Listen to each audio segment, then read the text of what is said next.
looks to each other in polar ways. The French are like this, the Taiwanese are like that, and it looks like very human to put people into opposites. Yeah. So in our models, like Myers-Briggs type indicator, one of the most used psychological tests, they measure you on what I call bipolar scales, mutually exclusive scales. And that's fine to give perhaps the preference, the starting point. It might be that if you take Myers-Briggs, are you rather thinking or feeling, that you say, yeah, I start in my preference from thinking, and then I'm trying to go to feeling. But it's still a questionnaire that measures you on A or B. So what I'm trying to say is that we look to the world in boxes. And now we're getting into a stage where you have to get out of your box to the opposite, because the world is getting more diverse.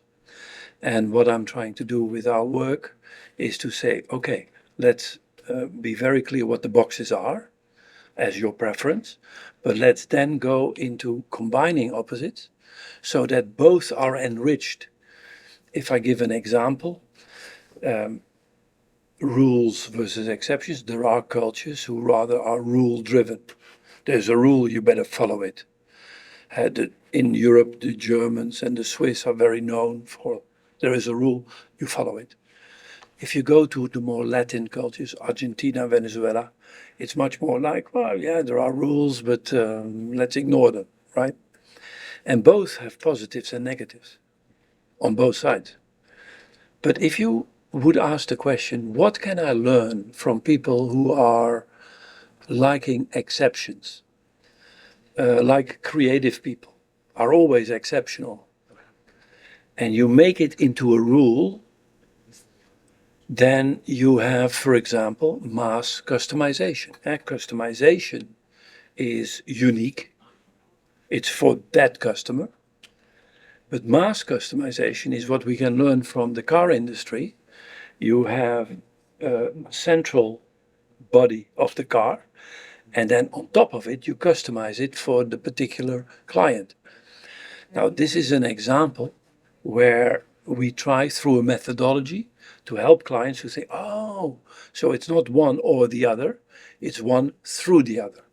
That's a bit the basic principle we do. And to start with it, we have the 4 R's. The first one of recognition. Can you recognize the diversity?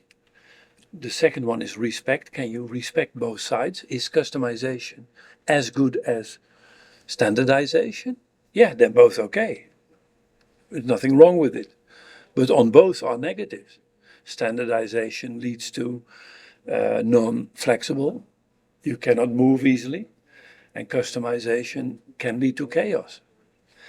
And it is that combination which we call the 3rd R of reconciliation. And then realization, how are we going to do it? Because you can daydream. But perhaps there is a moment you say, okay, now action, right? So that in a nutshell is what we're trying to do.